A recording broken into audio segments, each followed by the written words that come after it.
पहली मई से बिहार में शुरू नहीं हो पाएगा 18 पार का टीकाकरण। बिहार में 13,089 नए मरीज पर संक्रमण की दर बढ़ी। पटना प्रमंडल आयुक्त समेत पूरा परिवार संक्रमित। किसी भी पैक्स और व्यापार मंडल में गेहूं बेच सकेंगे किसान। बिहार के मुख्यमंत्री का बड़ा बयान। बिहार के नियोजित शिक्षकों के अप्रैल माह के वेतन में 15% के वृद्धि को लेकर अब शिक्षक संघों के द्वारा उठने लगी है मांग।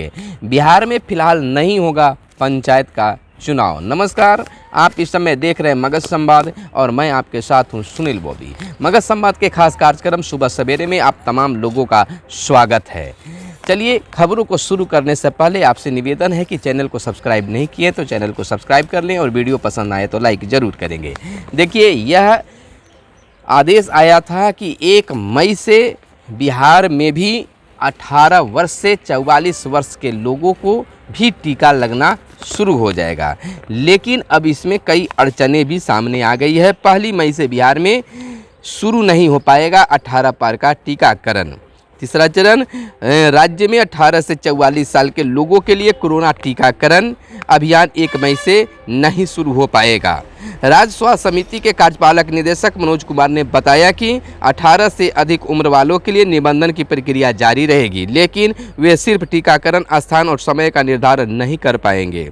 यह टीका मिलने के बाद ही शुरू होगा। उन्होंने बताया कि केंद्र सरकार राज्यों के लिए आबादी के अनुसार टीका का कोटा तय करेगी। गुरुवार को केंद्र सरकार के साथ टीकाकरण को लेकर हुई बैठक में यह निर्देश दिया गया।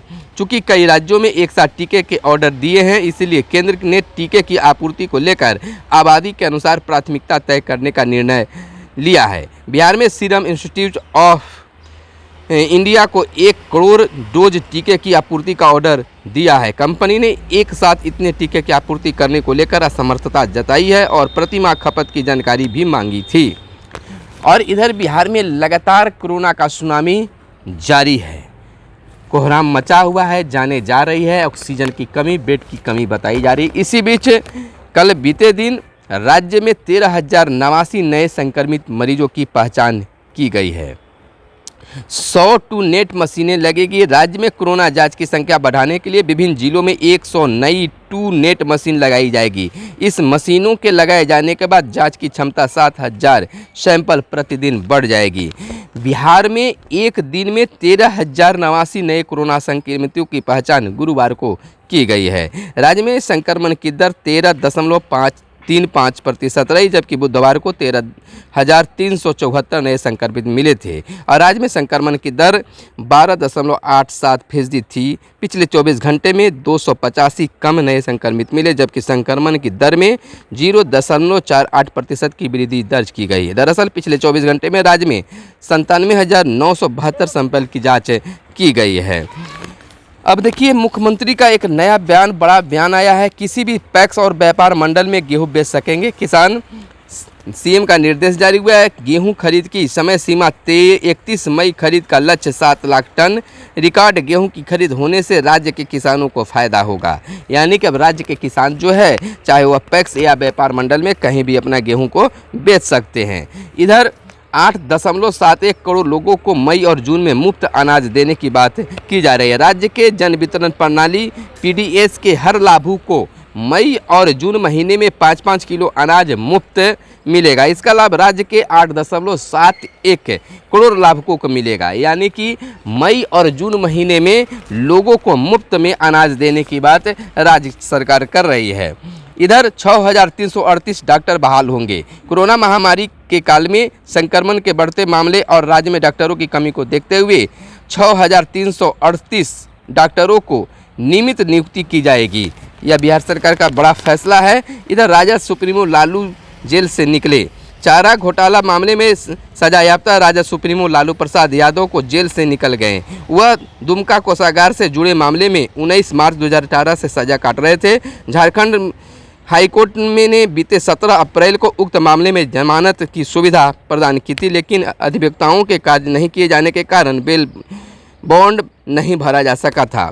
बार काउंसिल ऑफ इंडिया के आदेश के बाद गुरुवार को लालू प्रसाद के पैरविकार अधिवक्ता ने 2 निजी मुचलके दाखिल किए, जिसे कोर्ट ने सही पाकर बिरसा मुंडा केंद्रीय कारा कोटवार के जेल से अधीक्षक को भेज दिया, साथ ही लालू को जेल से छोड़ने का आदेश जारी कर दिया गया है।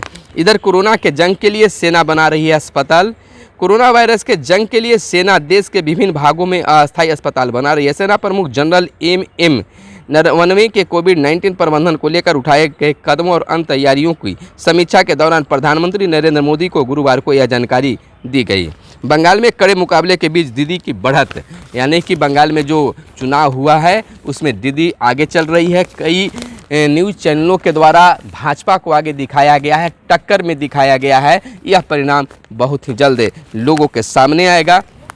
इधर बिहार के नियोजित शिक्षकों को 1 अप्रैल 2021 से 15% के वेतन की वृद्धि की बात की गई थी, लेकिन फिलहाल उस वेतन वृद्धि को तत्काल रोक दिया गया। 1 अप्रैल से मिलेगा, लेकिन अभी अप्रैल के वेतन के साथ में जुड़कर नहीं मिलेगा। लेकिन माध्यमिक एवं उच्च माध्यमिक शिक्षकों ने चालू अप्रैल माह के वेतन का भुगतान 15% वृद्धि के साथ करने की मांग की है। लेकिन कोरोना काल के कारण सरकार जो है अभी अप्रैल माह के वेतन के साथ 15% वृद्धि नहीं दे रही है, जिसको लेकर अब शिक्षक संगठनों के द्वारा मांग उठने लगी है। यानी कि वेतन तो मिलेगा, लेकिन 15% की उसमें वृद्धि नहीं हो पाएगी। बाद में उसका लाभ मिल पाएगा, अप्रैल माह से ही उसका लाभ मिलेगा।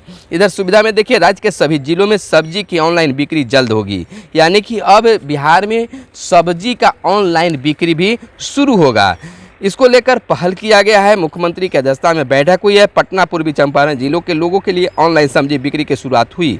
सीएम ने सहकारिता विभाग के सभी जिलों की व्यवस्था शुरू करने को कहा गया है। बिहार में बाढ़ सुरक्षा कार्यों पर कोरोना का लगा ग्रहण, यानी कि कोरोना के कारण बाढ़ के भी सुरक्षा को लेकर ग्रहण लग गया है। यानी कि फिलहाल बाढ़ के लिए नहीं सोचा जा रहा है, कोरोना को लेकर सोचा जा रहा है। यह अभी पीक पर कह सकते हैं कि कोरोना पीक पर अब चढ़ रहा है। लेकिन विशेषज्ञों की अगर माने, कुछ लोगों की माने तो कहना है कि जिस रफ्तार से कोरोना चढ़ी है उसी रफ्तार से नीचे भी उतरेगा। लेकिन फिलहाल आम लोगों को सुरक्षित और सतर्क रहने की जरूरत है। जदयू समर्पित कार्यकर्ता के थे कृष्णनंदन मिश्रा सीएम। पुलिस मुख्यालय ने डाक भेजने पर लगाई रोक। सूबे में 6338 डॉक्टरों की अस्थायी नियुक्ति होगी। यानी कि सूबे में जो है 6338 डॉक्टरों की अस्थायी नियुक्ति होगी।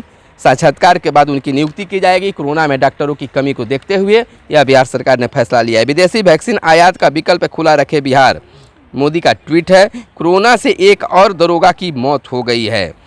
इधर स्कूलों में वैकल्पिक पढ़ाई की तैयारी की सुगबुगाहट भी नहीं। यानी कि बिहार में वैकल्पिक व्यवस्था को लेकर पढ़ाई की वैकल्पिक व्यवस्था की कोई भी सुगबुगाहट नहीं है।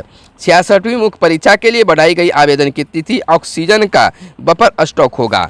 यानी कि बिहार में सभी स्कूल कॉलेज बंद है, लेकिन फिलहाल बिहार सरकार जो है विद्यार्थियों की पढ़ाई को लेकर नहीं सोच पाई है, कि वैकल्पिक व्यवस्था नहीं कर पाई है कि आखिर वैकल्पिक व्यवस्था नहीं हो पाएगा तो बच्चे कैसे पढ़ पाएंगे, बच्चे घर पर कैसे पढ़ाई कर पाएंगे, या सरकार के द्वारा नहीं सोचा गया है।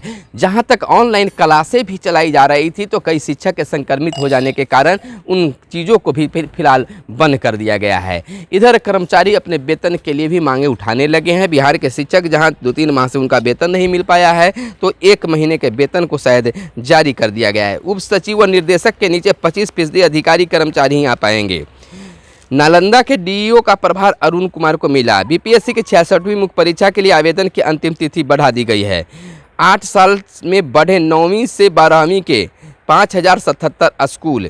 जेईई मेन समेत कई परीक्षाओं में संशय अभी बरकरार है। देखिए बिहार में जितने भी परीक्षाएं होने हैं सभी परीक्षाओं को तत्काल रोक दिया गया है। यानी कि फिलहाल कोई परीक्षा नहीं होगा। बच्चों के लिए जून तक आ जाएगा टीका।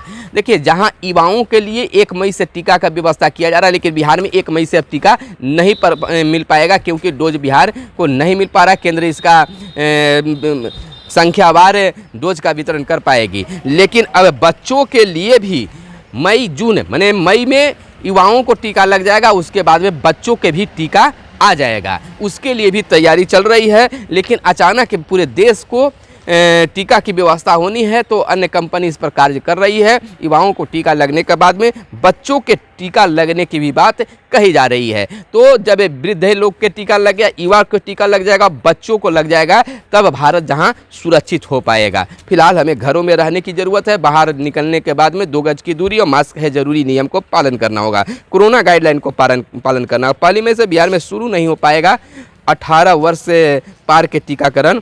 एसटीईटी में नहीं हुआ आरक्षण समेत कई गाइडलाइन का पालन। मुजफ्फरपुर से आवाज़ उठी है। स्कूल में बेहोश हो गए शिक्षक, डर से नहीं गया कोई नज़दीक है। देखिए अब स्थिति यह बन गई है कि कोरोना के लेकर लोगों में इतना भय व्याप्त हो गया है कि अगर कहीं कोई लोग बीमार भी पड़ जा रहा है तो उसको देखने भी नहीं जा रहे हैं। गुरुजी अचानक विद्यालय में गिर गए। अब गिरे हुए लोग देखे कि गिर गए हैं, लेकिन कोरोना के डर के कारण उनको लोग देखने तक भी नहीं गया है। यानी कि देखिए कई जगह से ऐसी बात आई है कि अपने रिश्तेदार को जांच करवाने ले गए या फिर बीमारी के इलाज करवाने ले गए, जब उनकी मौत हो जा रही है तो अपने परिवार वाले भी छोड़कर भाग जा रहे हैं। तो इन तमाम चीज़ों को देखते हुए हमें घर में सुरक्षित रहने की ज़रूरत है। फिलहाल हमें दीजिए इजाज़त, फिर मिलते हैं अगले वीडियो में। धन्यवाद। जय हिंद, जय भारत, वंदे मातरम।